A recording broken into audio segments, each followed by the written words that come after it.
হাসরের ময়দানে এই মাটিগুলো আমাদের পক্ষে সাক্ষী দিবে, ঠিক কিনা বলেন? যে আল্লাহ আপনার এই বান্দারা মাগরিবের পরে কোথাও যায় নাই, কোরআনের মহব্বতে তারা কোরআনের মজমায় চলে আসছিল। আজকে আমি জমিন তার পক্ষে সাক্ষী দিচ্ছি, আল্লাহ আপনি তাকে ক্ষমা করে দেন।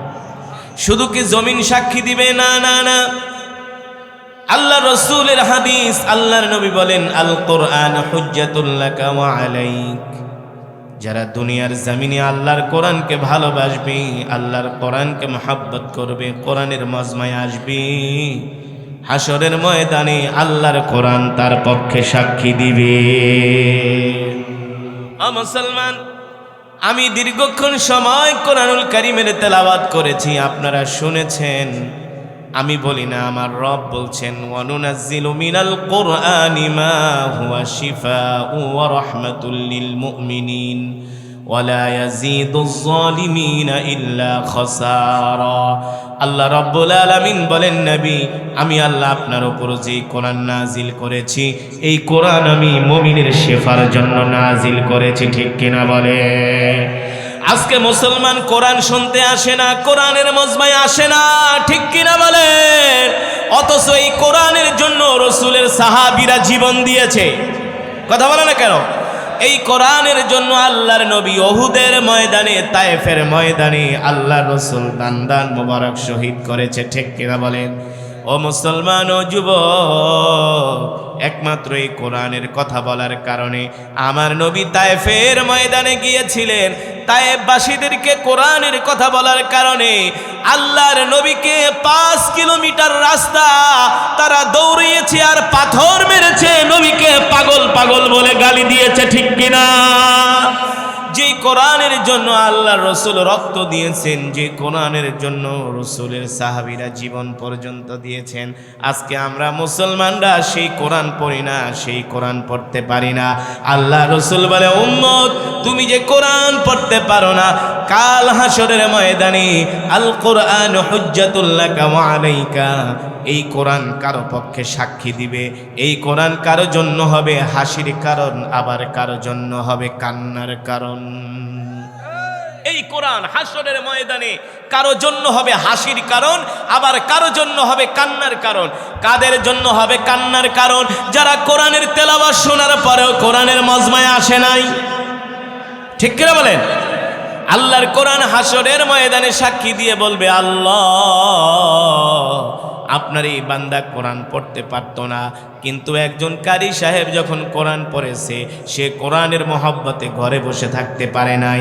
আল্লাহ গো, কোরআনের মহব্বতে কোরআনের মজমায় চলে গেছে, আজকে আমি কোরআন তার পক্ষে সাক্ষী দিলাম, আল্লাহ আপনি তাকে ক্ষমা করে দেন। মুসলমান, এই কোরআন তো সেই কোরআন যেই কোরআনের জন্য রসুলের সাহাবীরা তাদের সন্তানদেরকে এতিম করেছে, স্ত্রীদেরকে বিধবা করেছে, ঠিক কিনা বলেন? এই কোরআন সেই কোরআন যে কোরআনের জন্য বর্তমানেও ওলামায়ে কেরাম নিজেদের জীবন বাজি রেখে কোরআনের হক কথা বলতেছে, ঠিক কিনা বলেন? আপনারা তো হক কথা বলা দূরের কথা, কোরআনের মজমাই তো মুসলমানদেরকে পাওয়া যায় না, না? আজকে যুবকদেরকে পাওয়া যায় গানের মজমায়, যুবকদেরকে পাওয়া যায় রাত 3টা বাজে জেগে জেগে মেসি আর রোনাল্ডোর ফুটবল খেলা দেখে, ঠিক কিনা বলেন? আপনারাই বলেন, আপনাদের এলাকার কোনো যুবককে কি দেখছেন কোনোদিন তাহাজ্জুদের নামাজ পড়তে? দেখেন নাই? কিন্তু আপনারা বলতে পারবেন আপনাদের এলাকার যুব সমাজ রাত 3টা বাজে না ঘুমায়া তারা মেসি আর রোনাল্ডোর ফুটবল খেলা দেখেছে, ঠিক কিনা বলে? এই কারণেই তো মুসলমানের কপাল পড়ছে, কথা বলে না, কথা বলে না? এই কারণেই তো মুসলমানের কপাল পড়েছে। আজকে আফগানিস্তানকে আমেরিকা তামায় পরিণত করে দিল। আজকে মুসলমানরা মুসলমানদের ঐতিহ্যের ভূমি সিরিয়া লেবাননকে তারা মাটির সাথে মিশায় দিতেছে, কিন্তু মুসলমানের মধ্যে কোনো অনুশোচনা নাই, মুসলমানের মধ্যে কোনো জিহাদের প্রেরণা নাই, মুসলমানের মধ্যে জিহাদের কোনো ভাব নাই। এর একমাত্র কারণ হলো তারা আল্লাহর কোরআন থেকে দূরে সরে গিয়েছে, ঠিক কিনা বলে? অথচ মুসলমান, এই কোরআন এমন এক কিতাব, আল্লাহ তাআলা নবীর উপরে কোরআন নাজিল করেছেন। আল্লাহ নবী নিজেও কোরআন পড়তেন, অন্যের জবানেও কোরআন শুনতেন। আল্লাহর নবী নিজেও কোরআন পড়তেন, অন্যের জবানেও কোরআন শুনতেন। আজকে মুসলমান, গরু খাওয়া মুসলমান, কোরআন পড়তেও পারে না, কোরআন শুনতেও আসে না, ঠিক কিনা বলেন? দেখবেন মসজিদে লাইন ধইরা ধইরা শুধু তসবি নিয়ে জিকির করে, আছে কি আছে না? হ্যাঁ, তসবি নিয়ে জিকির করা ভালো, আমিও তসবি দিয়া জিকির করি, কিন্তু কথা হলো আফজালু যিকর তিলাওয়াতুল কোরআন, উত্তম জিকির হলো কোরআনের তেলাওয়াত। তোমার বয়স 60, 70, 80 বছর, 40 বছর হয়ে গেছে, খালি জিকির করাটাই শিখলা, জিকির করাটাই শিখলা দোস্ত, কোরআন পড়া শিখলা না। 1000 মানুষ এক জায়গায় যদি জিকির করে আর একজন যদি কোরআন পড়ে, ওই 1000-এর চেয়ে একজন উত্তম, কারণ সে আল্লাহর কোরআন পড়তেছে, ঠিক কিনা বলেন? সে আল্লাহর কোরআন পড়ছে। আজকে কোরআন পড়তে পারে না, প্রতিটা মসজিদে মসজিদে দেখা যায় খালি বৈশা বৈশা জিকির। আরে এই কোরআন সবার সিনার মধ্যে ঢোকে না, ঠিক কিনা বলো? যার সিনার মধ্যে হারাম আছে, হারাম হারাম, অসৎ অসৎ, হারামি কখনো কোরআন পড়তে পারে না, ঠিক কিনা বলো? ঘুষখোর সুদখোরদের অন্তরে কখনো কোরআন ঢোকে? সমাজের ভিতর অনেক বড় মাতবর মসজিদে আইসা চেয়ারের মধ্যে পা উঠায়া নামাজ পড়ে, আছে না? চেয়ারে বৈশা নামাজ পড়ে, আর মসজিদ একটা তসবি লিয়ে সারাদিন শুধু ওই মসজিদের কোনায় বসে বসে। তারা যদি বলেন ভাই জিকির করেন, পারলে কোরআন পড়েন, আফজালু যিকর তিলাওয়াতুল কোরআন, কোরআনের জিকির হলো উত্তম জিকির। দেখবেন সূরা ফাতিহা পড়তে 32টা দাঁত সব ভাঙ্গা যাবে। রাগ করতেছেন? আমার কথা সঠিক নাকি ব্যাঠিক, বাস্তব নাকি অবাস্তব? হ্যাঁ, কোরআন পড়তে পারে না, অথচ উচিত ছিল মসজিদের মধ্যে যদি 100 মুসল্লি আসে, 100-র মধ্যে 90 জনই বসা বসা কোরআন পড়বে, ঠিক কিনা বলুন? তাহলে এই সমাজটা কোরআনের সমাজ হবে। মুসলমান, যেটা বললাম, এই কোরআন আল্লাহ তাআলা কার উপর নাজিল করেছেন? কার উপরে? আবার ওই মমি সিংহের মতো বললেন না। মমি সিং এক মাহফিলে বলছিলাম আল্লাহ কোরআন নাজিল করছে কার উপর? আল্লাহর উপর। আল্লাহ তাআলা কোরআন নাজিল করেছেন ইমামুল আম্বিয়া, সাইয়্যিদুল মুরসালিন, খাতামুন নবিয়্যিন, ঠিক কিনা বলেন? নবী মুহাম্মদুর রাসূলুল্লাহ সাল্লাল্লাহু তাআলা আলাইহি ওয়াসাল্লামের উপরে আল্লাহ কোরআন নাজিল করেছেন। এই কোরআন আল্লাহর নবী নিজেও তেলাওয়াত করতেন, এত বেশি তেলাওয়াত করতেন, আল্লাহু আকবার। আল্লাহর নবী এত বেশি কোরআন তেলাওয়াত করতেন, আল্লাহর নবী তাহাজ্জুদের মধ্যে কোরআন পড়তেন, সুবহানাল্লাহ। শুধু তিনি নিজেই কোরআন পড়তেন না, তার সাহাবীরাও এই কোরআনের জন্য পাগল ছিল। আল্লাহর নবী সাহাবীদের এক জামাত নিয়ে মসজিদে নববীর পাশ দিয়ে হেঁটে যাচ্ছেন। সাহাবীদের এক জামাত নিয়ে মসজিদে নববীর পাশ দিয়ে হেঁটে যাচ্ছেন। আল্লাহর নবী, বিশ্ব নবী রাহমাতুল লিল আলামিন, হঠাৎ করে মসজিদ থেকে কোরআনুল কারীমের তেলাওয়াতের আওয়াজ ভেসে আসছে। হঠাৎ করে আল্লাহ রাসূল সাল্লাল্লাহু আলাইহি ওয়াসাল্লামের কান মোবারকে কোরআনুল কারীমের তেলাওয়াতের আওয়াজ ভেসে আসতেছে।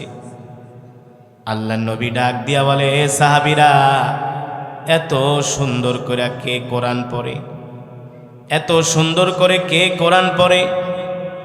সাহাবীরা ডাক দিয়া বলে, ওগো আল্লাহর রাসূল, আপনার প্রিয় সাহাবী কোরআনের কারি আবু মুসা আশআরী কোরআন পড়তেছে।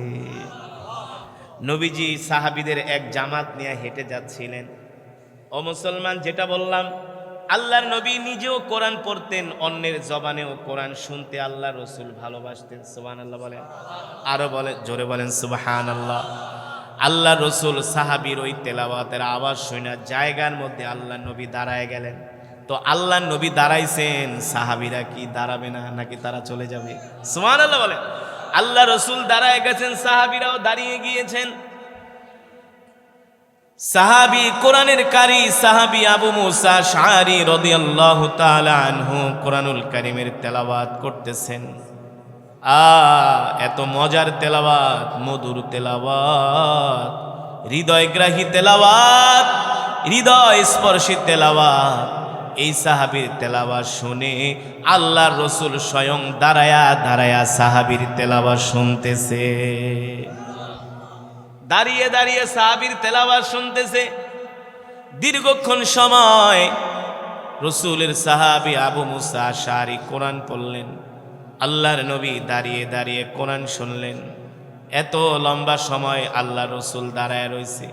সাহাবীরা অনেকেই বলে আল্লাহ নবী দাঁড়ায় রয়েছে, মনে হয় আমাদের পা গুলো ভেঙে যাইতেছে, এত সময় আল্লাহ নবী দাঁড়ায় দাঁড়ায় কোরআন শুনছে। একজন সাহাবীর কণ্ঠে, ছোট্ট সাহাবী আবু মুসা আশআরী রাদিয়াল্লাহু তাআলা আনহু, একজন তরুণ সাহাবী আবু মুসা আশআরী রাদিয়াল্লাহু তাআলা আনহুর জবানে আল্লাহ রসুল দীর্ঘক্ষণ সময় দাঁড়ায় কোরআন শুনেছেন। যখন সাহাবীর তেলাওয়াত শেষ হয়ে গেল, আল্লাহ নবী ডাক দিলেন, যাও আমার সাহাবীকে ডাইকা নিয়ে এসো। আল্লাহ রসুলের সামনে ডেকে আনা হলো। আল্লাহ রসুল জিজ্ঞেস করলেন, এ সাহাবী, এতক্ষণ পর্যন্ত তুমি কি কোরআন পড়তেছিলা? সাহাবী আল্লাহ রসুলকে বলো, গো আল্লাহর নবী, যেই কোরআন আল্লাহ তাআলা আপনার উপর নাজিল করেছেন সেই কোরআন আমি এতক্ষণ পর্যন্ত তেলাওয়াত করতেছিলাম।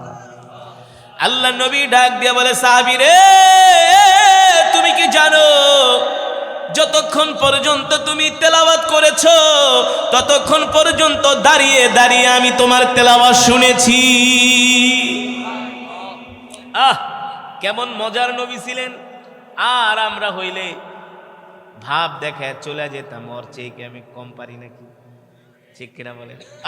কেমন দয়ার নবী ছিলেন, কেমন মায়ার নবী ছিলেন। আমার নবী যেখানেই দাঁড় করেন সব জায়গায় আমার নবী 100-এ 100। ঠিক কিনা বলুন? দয়ার দিকে, মায়ার দিকে, মানুষদেরকে অনুপ্রেরণা দেওয়ার দিকে, উৎসাহ দেওয়ার দিকে, সব দিকে আমার কলিজার টুকরা নবী 100-100। আল্লাহু আকবার। আমরা হইলে দাঁড়ায় থাকতাম না। এতক্ষণ কে দাঁড়ায় থাকবো? চল জায়গা। ঠিক কিনা বলুন? এতক্ষণ কে দাঁড়ায় থাকবো? এই যে আমি কোরআন পড়লাম, আশেপাশের অনেক মুসলমান আছে যারা কোরআন পড়তে পারে না, আছে কি আছে না? সবার অন্তরে যদি কোরআনের মোহাব্বত থাকতো, একজন মুসলমানও ঘরে থাকতে পারতো না। মজাটা বুঝাবে, শুধু চোখ দুইটা বন্ধ হোক। ঠিক কিনা বলেন? হ্যাঁ, এখন সময় আছে, সময়ের মূল্যায়ন করো না। কোরআন শোনার সুযোগ আছে। এই চোখ দুইটা বন্ধ হইলে রুহটা চলে গেলে আর শোনার আর সুযোগ পাবা না। ঠিক কিনা বলেন? আল্লাহ রসুল দাঁড়ায় দাঁড়ায় সাহাবীর তেলাওয়াত শোনার পরে বলতেছে, সাহাবী তুমি কি জানো যতক্ষণ পর্যন্ত তুমি কোরআন পড়েছো ততক্ষণ পর্যন্ত আমি দাঁড়িয়ে দাঁড়িয়ে তোমার তেলাওয়াত শ্রবণ করেছি। সাহাবীরা এক দিয়া বলে, গো আল্লাহর নবী আপনি কি বলেন? আপনি হলেন কোরআনের মালিক। সুবহানাল্লাহ।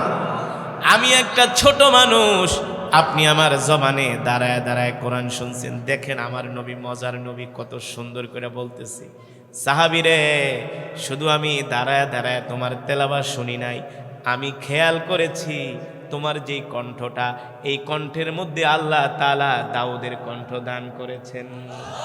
সাহাবীর কিভাবে প্রশংসা করতেছে আমার নবী। আল্লাহু আকবার, জোরে বলেন আল্লাহু আকবার। এ সাহাবী, আমি শুধু তোমার তেলাওয়াত শুনি নাই, আমি খেয়াল করেছি তোমার কণ্ঠের মধ্যে আল্লাহ তাআলা দাউদের কণ্ঠ দান করছি। এত মজা, এত মজা, তোমার তেলাওয়াত আমার হৃদয়ে ছুঁয়ে গিয়েছে। পয়গম্বর দাউদ আলাইহিস সালাম এমন একজন পয়গম্বর ছিলেন, আল্লাহ তাআলা পয়গম্বর দাউদ আলাইহিস সালামকে এমন একটা কণ্ঠ দান করেছিলেন। পয়গম্বর দাউদ যখন জবুর থেকে তেলাওয়াত করতেন, সমুদ্রের মাছগুলো লাফায় লাফায় জমিনে উঠে যেত। পয়গম্বর দাউদের জাবুর তেলাওয়াত শোনার জন্য সমুদ্রের মাছগুলো লাফিয়ে লাফিয়ে জমিনে উঠে যেত। আল্লাহু আকবার। এমনকি আকাশের পাখিগুলো উড়া বন্ধ করে জমিনে পড়ে যাইত। আল্লাহু আকবার। এবার আল্লাহর পয়গম্বর বলে, সাহাবী তোমার তেলাওয়াত এত সুন্দর, তোমার তেলাওয়াত এত সুন্দর, আমি শুইনা অনেক আবেগ আপ্লুত হয়েছি, আমার ভালো লেগেছে। এই কথা শোনার পরে সাহাবীর চোখ দিয়ে ঝরঝর করে পানি পড়তেছে। আল্লাহ নবী ডাক দিয়া বলে, লিমা তাবকি ইয়া আবু মুসা আশআরী, এ সাহাবী তুমি কান্না করো কেন? আমি কি তোমাকে কান্নার কোনো কথা বলছি? তুমি কান্না করো কেন? সাহাবী চোখের পানি ছেড়ে দিয়ে বলে, ওগো আল্লাহর নবী, আমি একটা ছোট মানুষ, আর আপনি হলেন রহমাতুল লিল আলামিন। আপনি দাঁড়ায় দাঁড়ায় আমার তেলাওয়াত শুনছেন, এই পৃথিবীর জমিনে আমার কাছে এর চাইতে আর খুশির খবর হতে পারে না। জোরে বলেন সুবহানাল্লাহ। এর চাইতে আমার কাছে আর কোনো খুশির খবর হতে পারে না। সাহাবী আনন্দে আত্মহারা হয়ে কান্না করে দিছেন।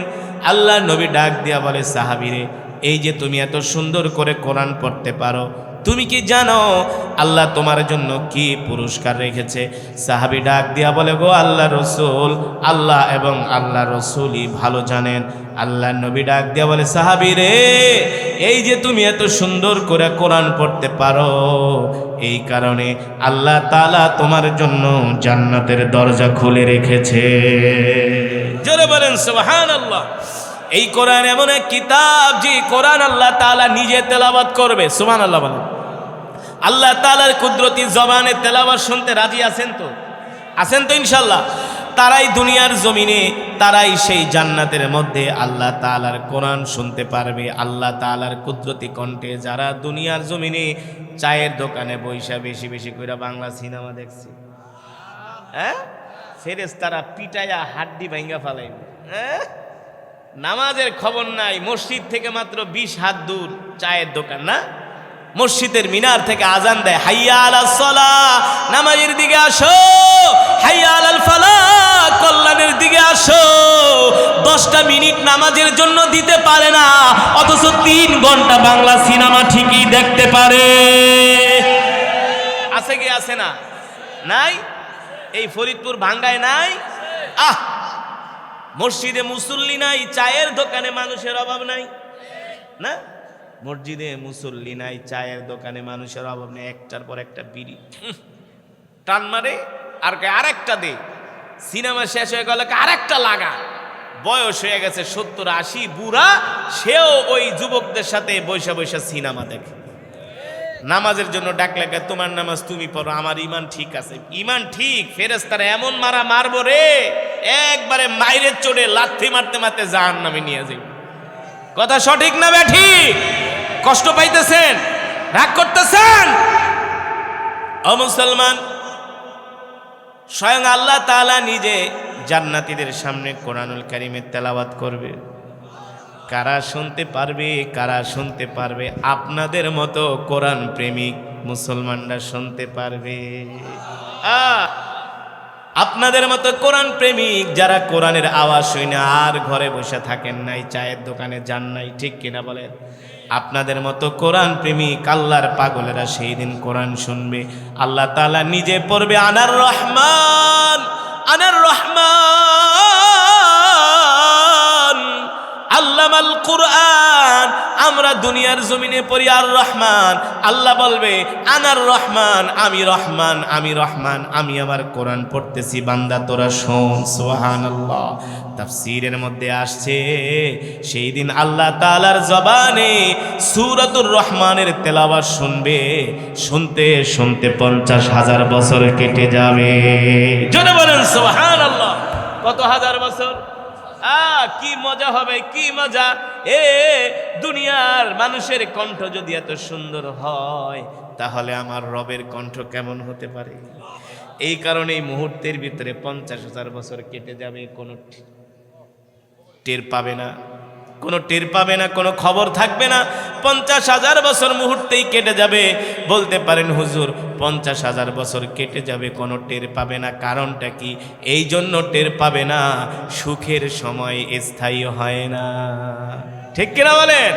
মানুষ বলে কি বলে না, সুখের সময়গুলো যে কেমনে চলে গেছে, না? যৌবনের সময় কেমনে চলে গেছে টেরও পাই নাই, ঠিক কিনা বলেন? কিশোরের পরে ছিল যৌবন, যৌবনের পরে আসছে বার্ধক্য, ঠিক কিনা বলেন? মানুষের জীবনের যৌবনের সময় সবচেয়ে আনন্দের সময়, ঠিক কিনা বলেন? কিন্তু যৌবনের সময় বেশি দিন স্থায়ী হয় না। মানুষের যৌবনের সময় থাকে, যদি 60 বছর আপনি জিন্দিগিতে বাঁচেন, সর্বোচ্চ 10 থেকে 15 বছর যৌবনের সময় থাকে, তারপরেই ভাটা লেগে যায়, ঠিক কিনা বলেন? তার মানে আনন্দের সময় বেশিক্ষণ স্থায়ী হয় না। আনন্দের সময় মানুষ বেশিক্ষণ পায় না। আল্লাহ রাব্বুল আলামিন কোরআনুল কারীমের তেলাওয়াত করবে, সূরাতুর রহমানের তেলাওয়াত শুনবে, আর জান্নাতীরা আত্মহারা হইয়া আল্লাহ তাআলার জবানে কোরআন শুনবে, আর জান্নাতীরা গলা কাটা মুরগির মতো ছটফট করবে আর বলবে, হায় রে এটা কোন কালাম শুনলাম, হায় রে এটা কত মজার কালাম শুনলাম। মনে হয় যত তেলাওয়াত করবে ততই শুনতে মন চাইবে। জোরে বলেন সুবহানাল্লাহ। এই কারণে মুসলমান আমাদের নিজেদেরকেও কোরআন পড়তে হবে, ঠিক কিনা বলেন? এই যে যেই মাদ্রাসা, এই মাদ্রাসায় হেফজখানা আছে, যে এই মাদ্রাসার হাফেজে কোরআনরা রাত 3টা বাজে উঠে কোরআন পড়ে। কয়টায়? রাত 3টা বাজে উঠে কোরআন পড়ে। আপনি ঘুমায় থাকেন, কিন্তু তারা রাত 3টা বাজে, এই যে শীতের দিন আসতেছে, কনকনে শীত, কনকনে ঠান্ডা, এই ঠান্ডা শীতের ভিতরে উঠে তারা রাত 3টা বাজে কোরআন পড়ে। আল্লাহু আকবার। একজন হাফেজের কোরআনের মর্যাদা হবে কি? মান করা আল কোরআন ফাস্তাযহারাহু ফাআহাল্লা হালালাহু ওয়া হাররামা হারামাহু আদখালাহু আল্লাহুল জান্নাহ ওয়া শাফাআহু ফি কুল্লি আশারাতিন মিন আহলি বাইতিহি কুল্লুহুম ক্বাদ ওয়াজাবাত লাহুন নার। আল্লাহু আকবার। জোরে বলি আল্লাহু আকবার। একজন হাফেজে কোরআনকে আল্লাহ তাআলা বলবে, হাফেজে কোরআন, কোরআন পড়তে থাকো, ইকরা ওয়ারতাকি ওয়ারাত্তিল কামা কুনতা তুরাত্তিলু ফিদ দুনিয়া। দুনিয়ায় যেভাবে কোরআন পড়তা সেইভাবে কোরআন পড়ো।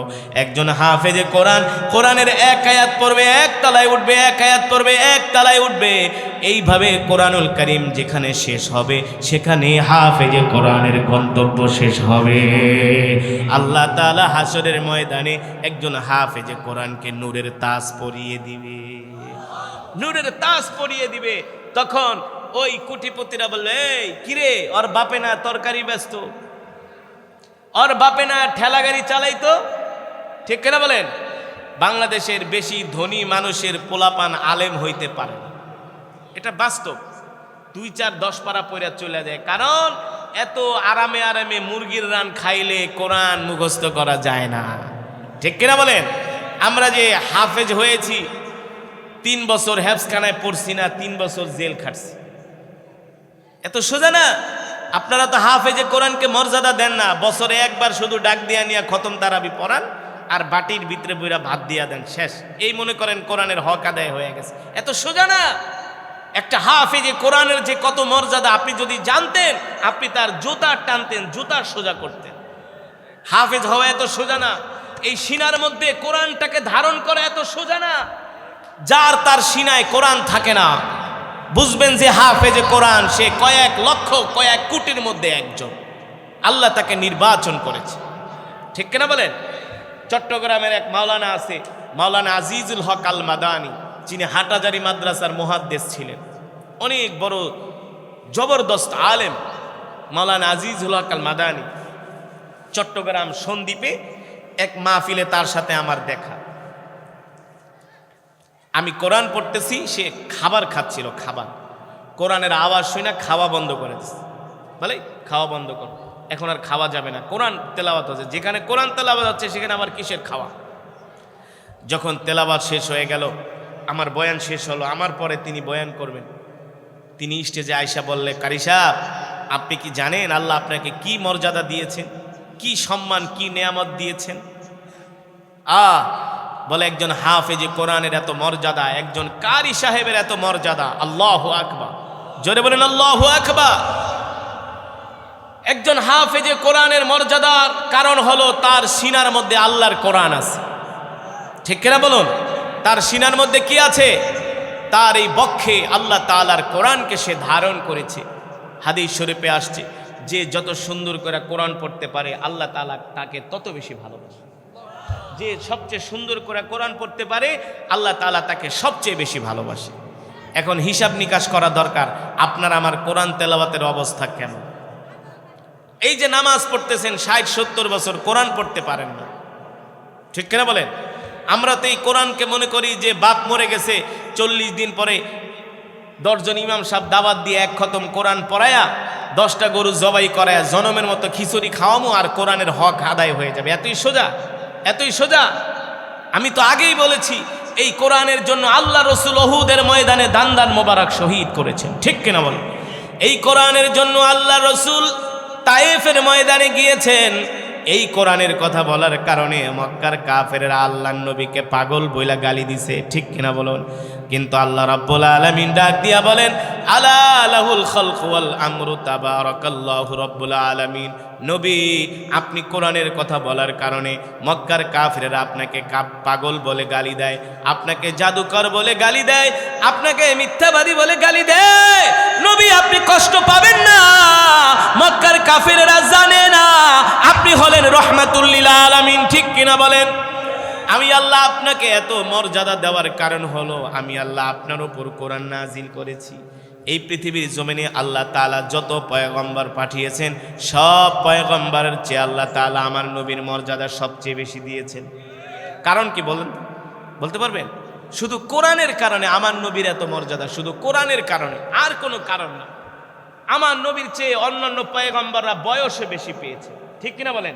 তাদের উপর যেই কিতাব নাজিল হয়েছিল সেই কিতাবও কোরআনের চেয়ে বড়। তাওরাত এমন একটা কিতাব যার মধ্যে 1000 সূরা। কয় হাজার? জোরে বলেন, কয় হাজার? আর কোরআনের মধ্যে 114টা সূরা, কিন্তু কিতাবও বড়, সূরাও বেশি, কিন্তু কোরআন 114টা সূরা, কিতাবও ছোট, সূরাও সংখ্যা কম। কিন্তু কারণ কি? কারণ হলো তাওরাত আল্লাহ তাআলা নিজের হাতে লিখেছেন, আর কোরআন হলো আল্লাহর জবানের কালাম। কোরআন কি? আরো জোরে বলেন, কোরআন কি? আল্লাহর জবানের কালাম। আল্লাহর জবানের কালাম হওয়ার কারণে কোরআনের এত দাম, ঠিক কিনা বলেন? এক বন্ধুর দোস্ত 1 লাখ টাকা হাওলাত দিয়ে টাকা দিয়া দিছে। কয় দোস্ত একটা কাগজ আন। কয় কাগজ লাগবো না, কি করবি? কয় লেখা দে। কয় লেখার দরকার নাই, তোর লেখার চেয়ে জবানে আমার কাছে বড়, ঠিক কিনা বলুন? তোর লেখার চেয়ে জবানেই বড়। আল্লাহু আকবার। এই কোরআন হলো আল্লাহর জবানের কালাম, এই কারণে কোরআনের এত মর্যাদা। জোরে বলেন সুবহানাল্লাহ। আমাদের আকাবের মুরব্বীরা কেমন করে কোরআনকে ভালোবাসতেন, কেমন ভাবে ভালোবাসতেন, একটু উদাহরণ দিব, শুনবেন কেমন করে কোরআনকে ভালোবাসতেন। শাইখুল হাদিস আল্লামা আজিজুল হক রহমতুল্লাহি আলাইহি, মামুনুল হক সাহেবের বাপ, মাওলানা মামুনুল হক সাহেবের বাপ, মুক্তাঙ্গনে কওমি মাদ্রাসার দাবি আদায়ের আন্দোলন চলতেছে। হুজুরের মন খারাপ, কারো সাথে কথা বলে না, বলে দাবি আদায় না কইরা এই মুক্তাঙ্গন থেকে যাব না। সেই 4 দলীয় জোট সরকারের আমলে হুজুরের কারো সাথে কথা বলে না। মাগরিবের পরে যখন আমি কোরআন পড়লাম, হুজুর বলে আমার মনটা ভালো হয়ে গেছে। কারি সাহেবরে ডাক দে, কোন কারি পড়ছে একটু ডাক দিয়া নিয়ে। আমি যাওয়ার পরে কয় শোন, সারাদিন মনটা খারাপ ছিল, কিন্তু তোর তেলাওয়াত শোনার পরে আমার মনটা ভালো হয়ে গেছে। তোর তেলাওয়াত শোনার পরে আমার মনটা ভালো হয়ে গেছে। হুজুরে মালটা খাচ্ছিলেন, তার নিজের হাতে আমাকে মালটা খাওয়ায় দিলেন।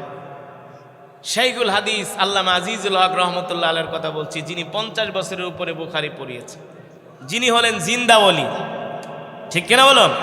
শুধু এখানেই শেষ না, হুজুর বলে পকেটে হাত দিছে, পকেটে টাকা নেই, একজনের ডাক দিয়ে আমার 1500 টাকা হাওলাত দিয়ে আমি একটু কারি সাহেবরে হাদিয়া দিব।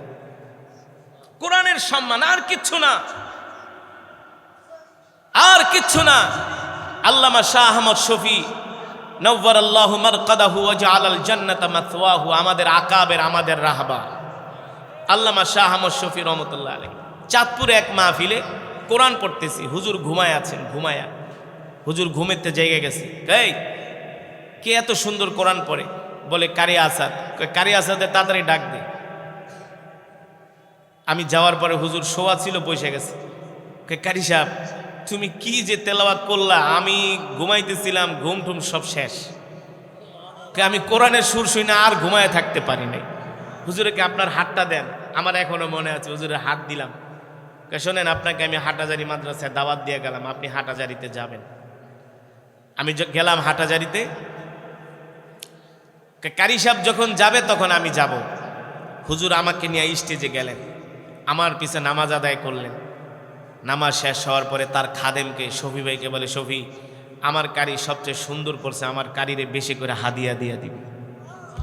আমাদের আকাবের মুরব্বীরা, আল্লাহু আকবার, তারা অনেক রাগী ছিলেন, কিন্তু কোরআন পড়ার সময়, কোরআনের তেলাওয়াত শুনলে তারা ছোট বাচ্চার মতো ঢুকরে ঢুকরে কান্না করত। এই হলো আমাদের মুরব্বীদের অবস্থা ছিল। আল্লাহু আকবার, জোরে বলেন আল্লাহু আকবার।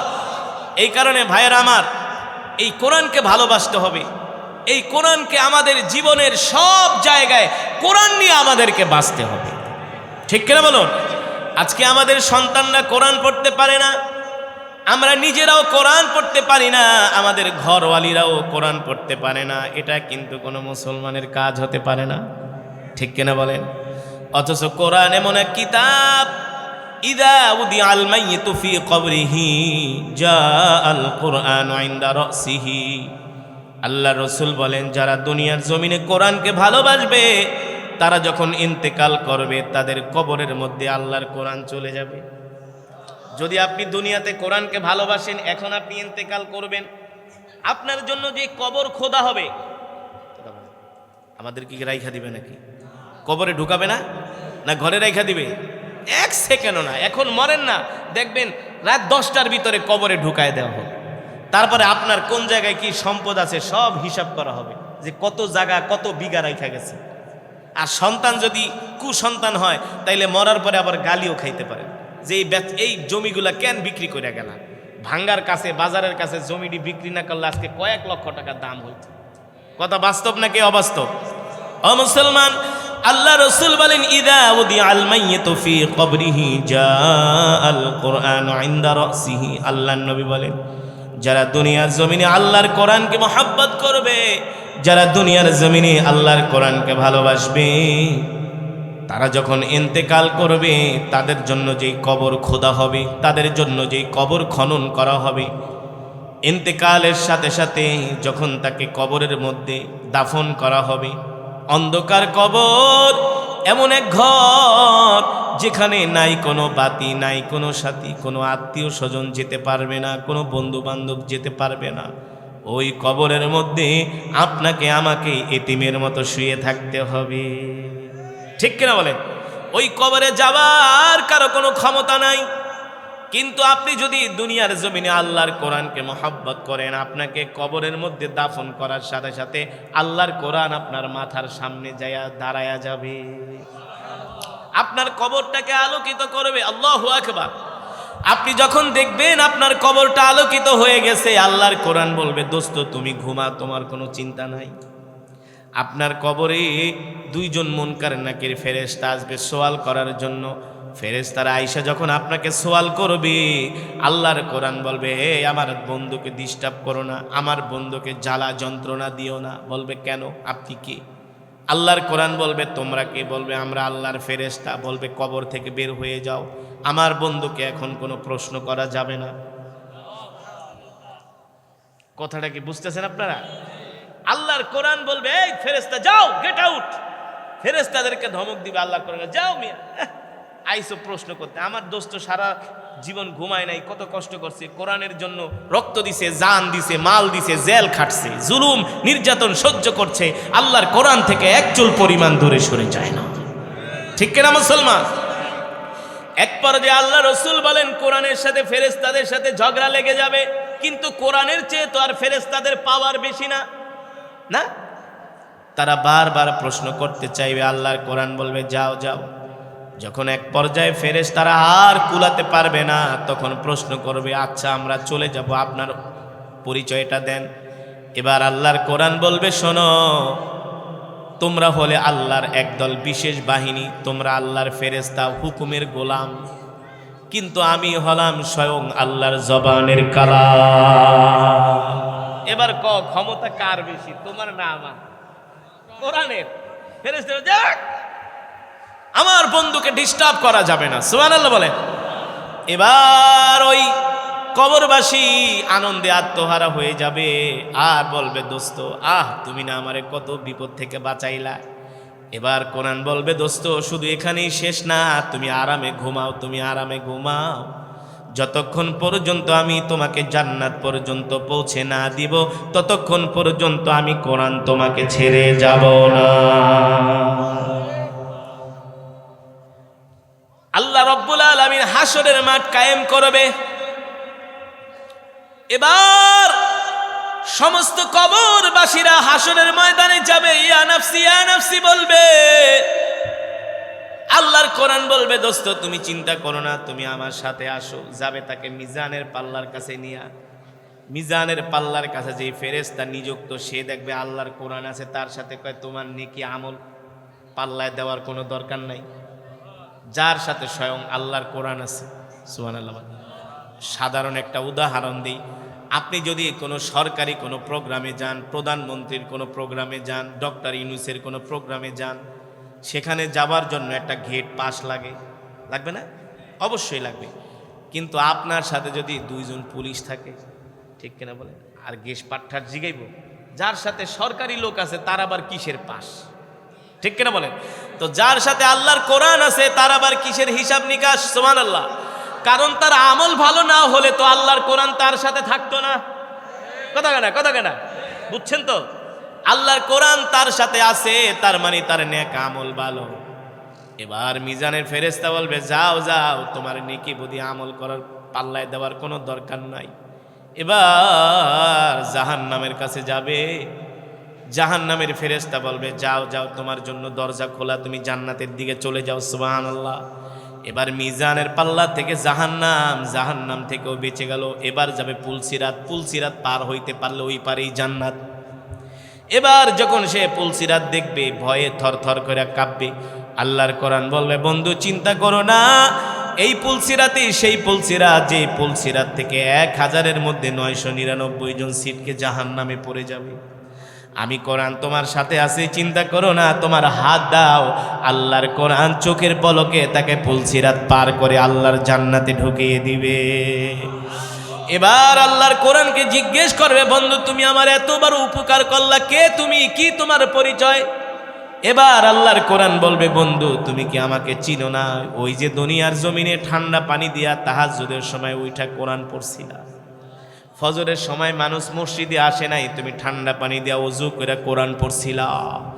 কোরআনের সব কথাগুলো তুমি দুনিয়ার জমিনে পুঙ্খানুপুঙ্খানুভাবে আমল করেছো।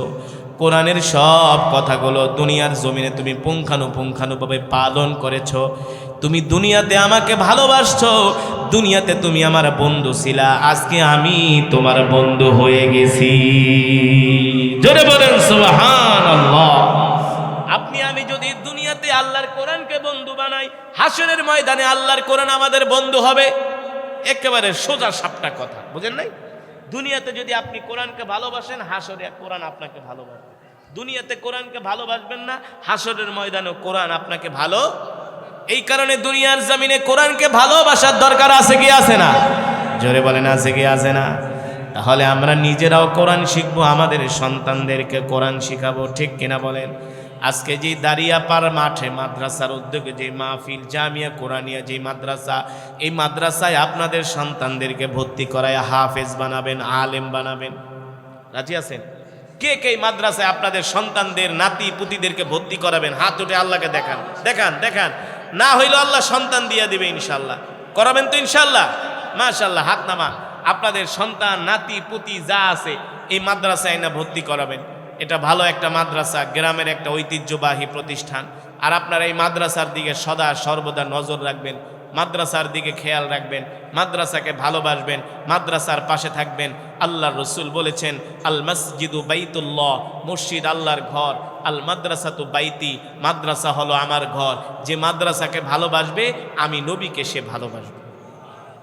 এই কারণে কোনো রাজনীতি নাই, মাদ্রাসা নিয়ে কোনো রাজনীতি নাই। কে যে যেই দল করুক করুক, মাদ্রাসা সবার, ঠিক কিনা বলেন? এই মাদ্রাসার দিকে আপনারা সুদৃষ্টি রাখবেন, নজর দিবেন। এই মাদ্রাসার যা লাগে, চাউল লাগে, তেল লাগে, খাবার লাগে, বিল্ডিংয়ের ইট লাগে, রড লাগে, সিমেন্ট লাগে, সব দিবেন। এই মাদ্রাসাটাকে একটা প্রতিষ্ঠিত মাদ্রাসা, কিয়ামত পর্যন্ত যেন এই মাদ্রাসা প্রতিষ্ঠা থাকে। আপনাদের জান মাল সব কিছু এই মাদ্রাসায় দান করবেন ইনশাআল্লাহ তাআলা। সকলকে কবুল করুন বলি আমিন। এতক্ষণ পর্যন্ত আমরা যে কোরআনের বয়ান শুনেছি, মৃত্যুর আগ পর্যন্ত যেন এই কোরআনকে আমরা ভালোবাসতে পারি, কোরআন অনুযায়ী চলতে পারি, আল্লাহ তাআলা আমাদের জন্য সহজ করে দিন বলি আমিন। আমি আপনাদের জন্য দোয়া করব, আপনারাও আমার জন্য দোয়া করবেন তো ইনশাআল্লাহ। আল্লাহ তাআলা আমাদের উভয়কে সুস্থতার নিয়ামত দান করুন বলি আমিন। আমাদেরকে আল্লাহ তাআলা নেক হায়াত দান করুন বলি আমিন। আমি যে কোরআনুল কারীমের তেলাওয়াত করলাম, আপনারা শুনলেন, শুনে যে মজা পেয়েছেন, শুধু মজা পেলেই হবে না, আপনাদের নিজেদেরকে কোরআন শিখতে হবে। শিখবেন তো ইনশাআল্লাহ? ওয়াদা করেন কোরআন শিখবেন তো ইনশাআল্লাহ? বয়স্ক কোরআন শিক্ষা আছে অনেক মসজিদে, আপনারা বয়স্ক কোরআন শিক্ষায় ভর্তি হয়ে যান, নাহলে কিন্তু বাঁচতে পারবেন না। আমি বইলা গেলাম, বাঁচতে পারবেন না। হাসরের ময়দানে আল্লাহর আদালতে দাঁড় করানো হবেই হবে, জিজ্ঞাসাবাদ করা হবেই হবে যে দুনিয়াতে এত পড়াশোনা করছো, এত হিসাব নিকাশ বুঝতি, কিন্তু কোরআন শিখলি না কেন? অবশ্যই জিজ্ঞেস করা হবে, ঠিক কিনা বলুন? এই কারণে সকলেই কোরআন শিখবেন। আল্লাহ তাআলা সকলকে তৌফিক দান করুন বলে আমিন। মাদ্রাসার এই মাহফিলকে আল্লাহ তাআলা কবুল করুন বলে আমিন। আপনারা একেবারে শেষ মনোজাত দিয়া শেষ পর্যন্ত বয়ান শুনে আপনারা গভীর রজনীতে বাড়িতে যাবেন, এই আশায় প্রত্যাশা ব্যক্ত করে আমি আমার সংক্ষিপ্ত আলোচনা এখানেই শেষ করছি। ওমা আলাইনা ইল্লাল বালাগ। আসসালামু আলাইকুম ওয়া রাহমাতুল্লাহি ওয়া বারাকাতুহু।